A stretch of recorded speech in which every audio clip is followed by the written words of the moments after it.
Assalamualaikum warahmatullahi wabarakatuh. Video ini dibuat untuk memenuhi tugas UAS hadis tematik, di mana akan membahas tentang pengertian hadis dan hadis metode tematik, beserta perbedaannya dengan metode hadis tahlili.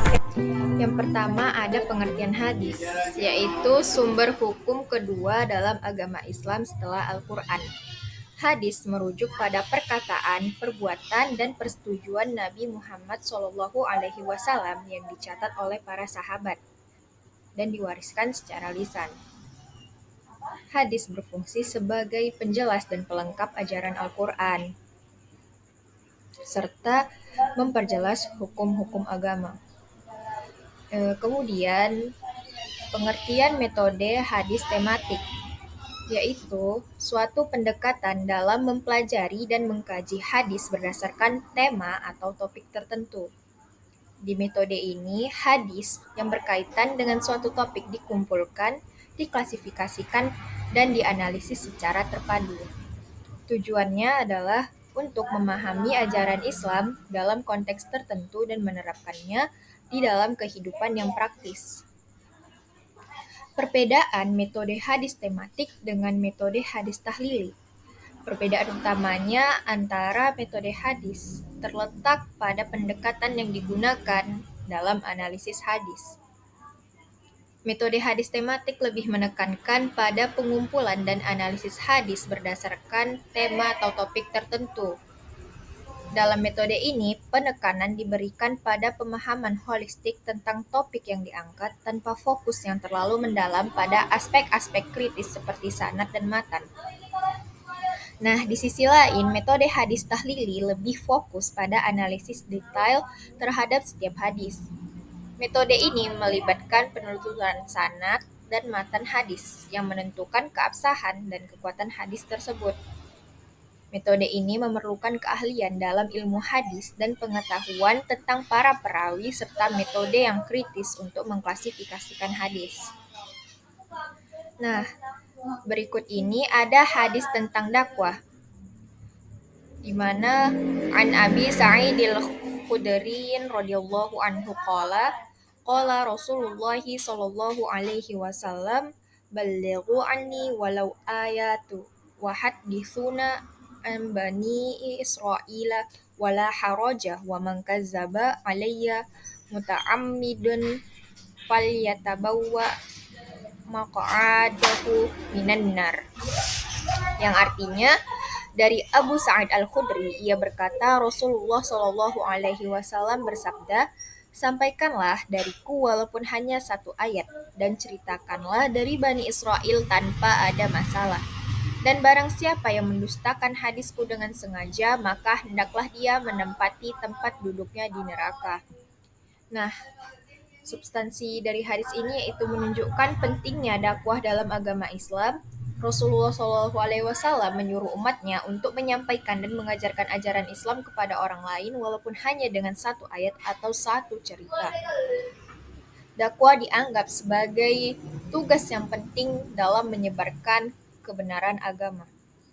Hadis ini juga menekankan pentingnya menjaga keaslian hadis-hadis Nabi dan mengancam dengan siksaan bagi siapapun yang dengan sengaja mendustakan hadis-hadis tersebut. Selanjutnya ada hadis tentang mengucapkan salam, di mana yang artinya dari Abu Hurairah, dia berkata, Rasulullah Shallallahu alaihi wasallam bersabda, saat seseorang berjalan di suatu jalan, tiba-tiba dia disambut oleh sebuah batu. Lalu awan yang mengikutinya menutupi batu tersebut, dan batu itu membuka kepala. Maka batu itu berkata, semoga Allah memberkahimu. Lihatlah bagaimana aku berlutut 2 rakaat, kemudian aku memberikan salam kepadamu, karena sesungguhnya engkau adalah saudaraku seiman. Nah, berdasarkan hadis ini, mengajarkan pentingnya kita mengucapkan salam di dalam agama Islam. Dalam cerita ini, sebuah batu memberikan salam kepada Rasulullah dan meminta izin untuk melakukan sholat. Rasulullah mengizinkan batu tersebut, dan batu itu menunaikan sholat dengan berlutut 2 rakaat. Hadis ini menunjukkan bahwa salam adalah kewajiban bagi umat Islam dan berinteraksi dengan sesama, dan pentingnya menjaga hubungan yang baik dengan lingkungan sekitar. Selanjutnya ada hadis tentang komunikasi, ekonomi, dan politik. An Abi Hurairah radhiyallahu anhu qala Rasulullah sallallahu alaihi wasallam man shalla ala amirin falam yadkhul fi salatihi kama dakhala fi salatihi a'taqallahu azza wa jalla qadara uqubatihi minan nar. Yang artinya dari Abu Hurairah, ia berkata, Rasulullah Shallallahu Alaihi Wasallam bersabda, barang siapa yang mendoakan kebaikan bagi pemimpinnya tanpa masuk dalam doanya seperti yang dia masukkan dalam doanya sendiri, maka Allah akan membebaskannya dari siksa neraka sebesar-besar siksaan pemimpin tersebut. Nah, hadis ini menekankan pentingnya berdoa untuk pemimpin dalam konteks ekonomi dan politik. Rasulullah mengajarkan bahwa seseorang harus mendoakan kebaikan bagi pemimpinnya dan doa tersebut harus sejajar dengan doa-doa pribadinya. Jika seseorang mendoakan kebaikan bagi pemimpin tanpa ada kebencian atau niat buruk, Allah akan membebaskannya dari siksaan neraka yang setara dengan siksaan yang akan dialami oleh pemimpin tersebut. Hadis ini menunjukkan pentingnya menjaga komunikasi yang baik antara warga negara dan pemimpin mereka serta peran doa dalam membentuk hubungan yang harmonis. Selanjutnya ada tentang siapa yang melihat kemungkaran hendaklah berusaha merubahnya. Di dalam sebuah hadis yang artinya dari Abdullah bin Abbas, ia berkata Rasulullah Shallallahu Alaihi Wasallam bersabda, barang siapa di antara kalian melihat kemungkaran, maka hendaklah dia mengubahnya dengan tangannya. Jika tidak mampu, maka dengan lisannya. Jika tidak mampu, maka dengan hatinya. Dan itulah selemah-lemahnya iman. Hadis ini mengajarkan pentingnya untuk melawan kemungkaran dan kejahatan dalam masyarakat.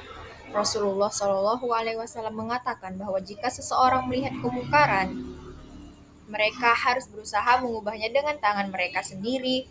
Ini merujuk pada tindakan langsung untuk mencegah kemungkaran tersebut. Namun jika mereka tidak mampu melakukannya, mereka harus berbicara menentangnya dengan lisan mereka.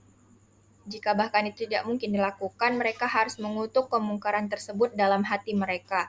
Hadis ini menunjukkan bahwa setiap individu memiliki tanggung jawab moral untuk berperan aktif dalam memerangi kejahatan dan keburukan di masyarakat sesuai dengan kemampuan dan situasi mereka.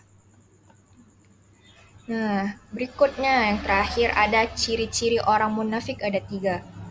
Ayatul munafiki salasun iza haddatha kazaba wa iza wa'ada akhlafa wa iza tumina khona. Yang artinya, tanda-tanda orang munafik itu ada 3. Jika berbicara ia berbohong, jika ia berjanji ia ingkar, dan jika dipercaya ia berkhianat. Hadis ini menjelaskan 3 ciri utama orang munafik. Yang pertama, ketika mereka berbicara, mereka cenderung berbohong atau tidak jujur dalam ucapannya. Yang kedua, ketika mereka membuat janji, mereka sering kali melanggar janji tersebut dan tidak memenuhinya. Yang ketiga, orang munafik tidak dapat diandalkan dalam komitmen dan integritas mereka. Hadis ini mengingatkan kita untuk menghindari sifat munafik dan selalu berusaha untuk menjadi orang yang jujur, dapat dipercaya, dan memegang teguh janji-janji yang dibuat. Nah, sekian penjelasan dari saya hari ini. Semoga dapat bermanfaat bagi kita semua. Mohon maaf apabila ada kekurangan dan kesalahan. Wabillahi taufiq wal hidayah. Assalamualaikum warahmatullahi wabarakatuh.